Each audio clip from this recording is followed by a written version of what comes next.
Bien, pues vamos a desglosar esto. Hoy nos sumergimos en un análisis fascinante de la primera carta a los Corintios, visto desde la perspectiva del teólogo Hernández Díaz López. Sí. Y la misión, por así decirlo, es entender por qué este texto, escrito hace casi 2000 años, para una comunidad en una ciudad que era, bueno, un caos. Un caos total. ¿Por qué resuena de una forma tan actual? Es que el contexto lo es todo. Corinto no era un sitio cualquiera, vamos. No. Era una de las grandes metrópolis del mundo antiguo. Un cruce de caminos, cosmopolita, bullicioso, lleno de dinero, de cultura. Y de vicios, ¿no? Y de muchos vicios. Imagina una mezcla extraña entre, no sé, Nueva York, Las Vegas y Silicon Valley, pero en el siglo I. Vaya mezcla. Las fuentes la pintan como una ciudad de contrastes, brutales. Por un lado, sí, el epicentro del comercio, del pensamiento, Ajá. digamos, bastante flexible. Se menciona que solo el templo de Afrodita, el que dominaba la ciudad, tenía a su servicio a unas 1000 prostitutas sagradas. ¿1000? Una barbaridad. Era un hervidero de ideas, sí, pero también de tentaciones. Y en medio de todo ese torbellino va el apóstol Pablo y funda una iglesia. Exacto. Pero, y aquí está el meollo del asunto, esa iglesia no vive en una burbuja. Claro, imposible. La cultura de Corinto se le cuela por todas partes. Y lo más fascinante de todo es que los problemas que tienen no son por falta de conocimiento. Ni por falta de dones espirituales. Al contrario. Al contrario, les sobraban. El problema era otro. Espera un momento. Eso suena contradictorio. ¿Cómo es posible que una comunidad sea espiritualmente, pues, superdotada y a la vez un desastre? El análisis la describe como infantil y carnal. Suena durísimo. Esa es la paradoja. Y es lo que hace que esta carta sea tan relevante hoy. Es que hay una diferencia abismal entre saber cosas y ser de una determinada manera. Entiendo. Tenían la información, tenían los dones, profecía, lenguas, conocimiento, todo. Pero les faltaba la madurez para usarlo todo con amor, con humildad. Eran como... Eran como adolescentes superdotados que usan su inteligencia para discutir y para competir, en lugar de para construir algo juntos. Vale. Había divisiones, inmoralidad, se llevaban a juicio entre ellos, incluso se emborrachaban durante la cena del Señor. Era un caos. Un caos brillante, pero un caos. Y según el análisis, Pablo decide atajar el problema por el síntoma más visible de todos. Por la raíz, sí. Las divisiones y el culto a la personalidad. Exacto. Porque todo lo demás en el fondo eran consecuencias de ese primer gran problema. Y aquí es donde la cosa se pone, para mí, muy interesante. La gente se estaba agrupando en facciones. Sí. Yo soy de Pablo, pues yo de Apolo. Yo sigo a Cefas. O los más espirituales, ¿no? Que decían, yo directamente sigo a Cristo. Claro. Estaban importando a la iglesia un comportamiento típico de las plazas de Corinto. Totalmente. En el mundo grecorromano era lo más normal del mundo ser seguidor de un filósofo, de un orador. Admiraban la elocuencia, el carisma. La agudeza intelectual. Eso es. Y ese mismo espíritu competitivo lo llevaron a la fe. Convirtieron a los líderes en una especie de estrellas de rock. El análisis lo llama un hooliganismo espiritual. Un fanatismo, vaya. Donde el mensajero acaba siendo más importante que el propio mensaje. Justo. A ver, entiendo que las divisiones son un problema, pero ¿es tan grave tener preferencia por un maestro u otro? ¿No es natural sentirse más conectado con el estilo, no sé, más directo de Pablo o con la elocuencia de Apolo? Es una pregunta excelente, porque va al centro de la cuestión. Una cosa es apreciar un don y otra muy distinta es usarlo como un arma para crear bandos. Claro. No era un tema de gustos, era un tema de orgullo. Al decir, yo soy de Apolo, no solo decían, me gusta cómo predica, no. Decían algo más. Decían, mi grupo es más culto, más elocuente y por tanto es mejor que el tuyo. Era una competición de estatus espiritual. Ya. Y Pablo lo diagnostica como un síntoma de inmadurez, de infantilismo espiritual y de carnalidad. O sea, de pensar con las categorías del mundo y no con las de Dios. Y su respuesta es demoledora. En lugar de ponerse a defender a su equipo, por así decirlo, Dinamita el tablero de juego. ¿qué es Apolo y qué es Pablo? Simplemente siervos. Uno plantó, el otro regó, pero el crecimiento lo ha dado Dios. Les está diciendo, estáis mirando en la dirección equivocada. Es un cambio de enfoque radical. ¿Pasa de la persona? A la función. No importa quién sea el jardinero, lo que importa es el jardín. Y sobre todo, el que hace que las plantas crezcan, que es Dios. Es una llamada a la humildad, que debió sonar como un jarro de agua fría en esa cultura tan obsesionada con el honor y la reputación. Totalmente. Vale, Pablo ha diagnosticado el problema. Un culto a la personalidad basado en la sabiduría humana. Si yo fuera una consultora de la época, le diría, Pablo, necesitas un programa de liderazgo unificado, una nueva filosofía más potente. Claro, algo para unirlos a todos. Pero va en una dirección completamente opuesta. Totalmente inesperada. Y esa es la genialidad de su estrategia. No combate la sabiduría humana con una sabiduría superior. No. No juega su juego, no. Hace algo mucho más radical. Les dice, decidí no saber entre vosotros cosa alguna sino a Jesucristo y a este crucificado. Y eso, en Corinto, no era una simple declaración de fe. Era una bomba cultural. Era un escándalo deliberado. Pensemos en las dos grandes culturas que había allí, la judía y la griega. A ver, Para los judíos, la idea de un Mesías crucificado era una blasfemia, una contradicción.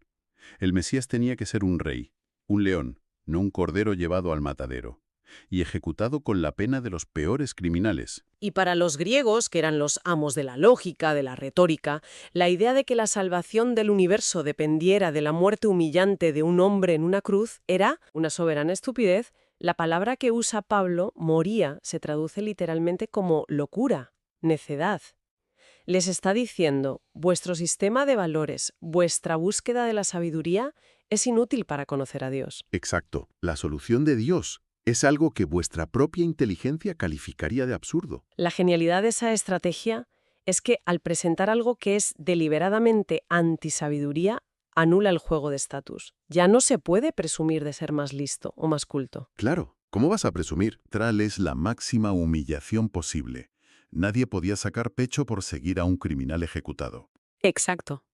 Y el análisis de López, que se basa en el teólogo Charles Hodge, da 4 razones por las que la cruz era la única solución. La primera es casi una bofetada. Dios ya ha dictaminado que la sabiduría del mundo es necedad, y punto. La segunda parece más pragmática. La propia historia demuestra que la filosofía, por sí sola, no ha llevado a la humanidad a conocer a Dios de verdad. La tercera es una cuestión de soberanía de Dios. Él mismo ha establecido que el Evangelio de la cruz es el único método, no hay plan B.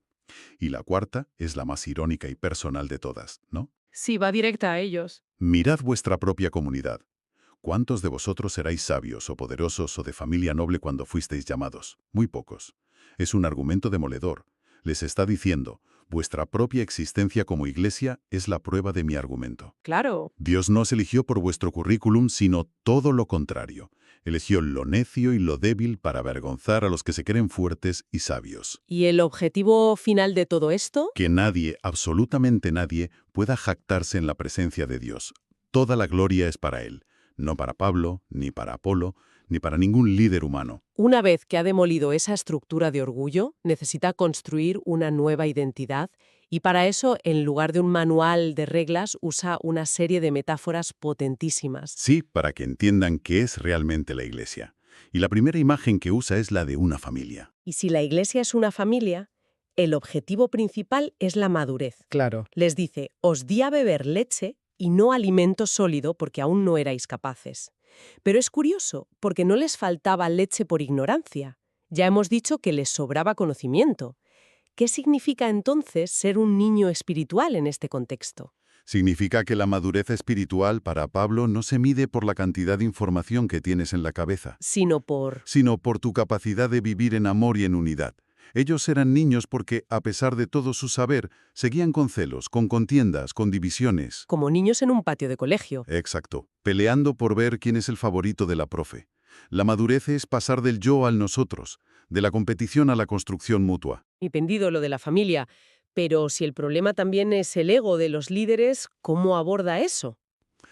Ahí entra la segunda imagen, que es brillante. Les dice, sois un campo de cultivo de Dios. De repente la atención se desvía por completo de los jardineros. Totalmente. Un jardinero no crea el crecimiento, solo facilita las condiciones, planta, riega, pero no puede hacer que una semilla germine y se convierta en un árbol. Ese poder milagroso solo pertenece a Dios. O sea que cualquier líder que se atribuye el mérito del crecimiento de la comunidad está en esencia usurpando el lugar de Dios. Es otro golpe directo a la vanidad, un golpe mortal. Y de ahí pasa a la tercera metáfora, que es quizá la más solemne de todas. La que conlleva la mayor advertencia. Sí, sois un templo, la morada del Espíritu de Dios. Esa imagen del templo es muy potente. No es solo un edificio, es el lugar donde habita la divinidad en la cultura judía. La advertencia sobre usar paja o madera no es solo sobre hacer un mal trabajo. Es casi una profanación, ¿no? Exacto, es una cuestión de santidad. Les dice que el fundamento ya está puesto, Jesucristo. Nadie puede poner otro. Pero sobre ese fundamento, Sobre ese fundamento cada uno construye. Especialmente los maestros, los líderes. Y se puede construir con materiales nobles, resistentes al fuego, como oro-plata, que simbolizan la enseñanza sólida. O se puede construir con materiales baratos e inflamables, madera, heno, paja, que serían la sabiduría humana, las filosofías de moda, la elocuencia vacía, todo eso que tanto les impresionaba a los corintios. Precisamente, y la advertencia es terrorífica. Vendrá un día en que el fuego probará la calidad de la obra. Lo que está construido con oro y plata permanecerá. El constructor recibirá su recompensa. ¿Y lo otro?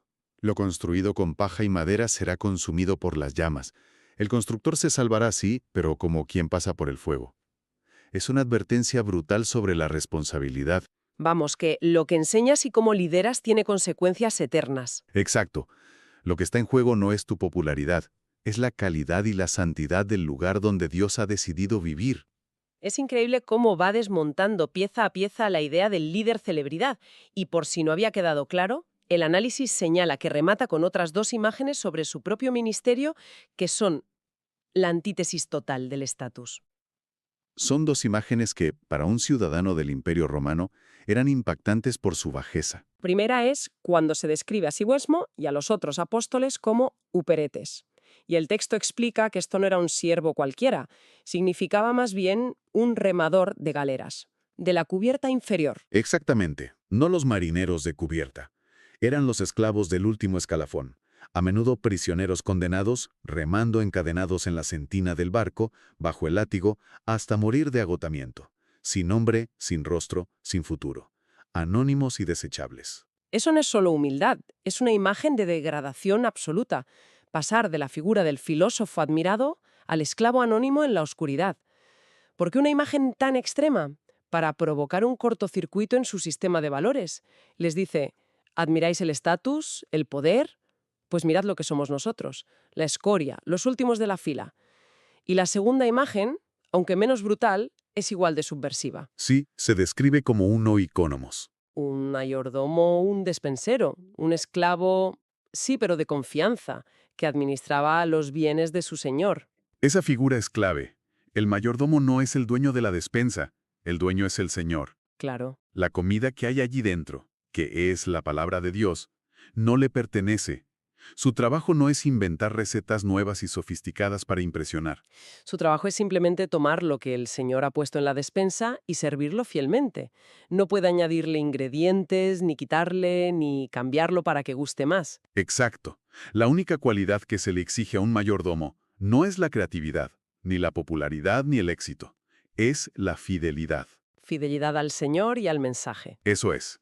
Esto recentra toda la discusión. La pregunta que un líder debe hacerse no es ¿le gusto a la gente?, sino ¿estoy siendo fiel al mensaje? La responsabilidad última no es ante la opinión pública, sino ante el dueño de la casa. Entonces, si unimos todas las piezas, el mensaje de esta carta de hace 2000 años es un correctivo brutal para muchas de nuestras tendencias actuales. Es un espejo. Nos obliga a preguntarnos si en nuestras comunidades, del tipo que sean, no hemos caído en la misma trampa. Valorar más el carisma que el carácter. La elocuencia que la verdad, la popularidad del mensajero que la fidelidad al mensaje. Y nos ofrece un antídoto que sigue siendo igual de radical y, para muchos, igual de ofensivo que entonces.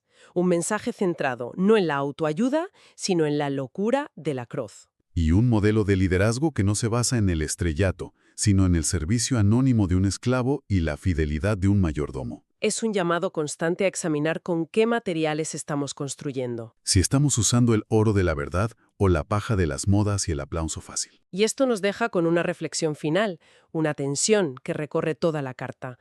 Los corintios estaban muy centrados en sus derechos, en su libertad. Tengo derecho a seguir al líder que quiera. Tengo libertad para ejercer mis dones como me parezca. Y Pablo les introduce un principio superior. Les dice que el criterio fundamental no es el derecho personal ni la libertad individual, Sino el amor. el amor que edifica a la comunidad. A veces, por el bien de los demás, por amor, hay que renunciar a un derecho. Y eso nos plantea una pregunta para masticar lentamente, ¿no? Sí. ¿En qué áreas de nuestra vida, quizás parapetados detrás de nuestra libertad, nuestros derechos o nuestro conocimiento, podríamos estar, sin darnos cuenta, sacrificando el amor y descuidando la responsabilidad que tenemos hacia las personas que nos rodean?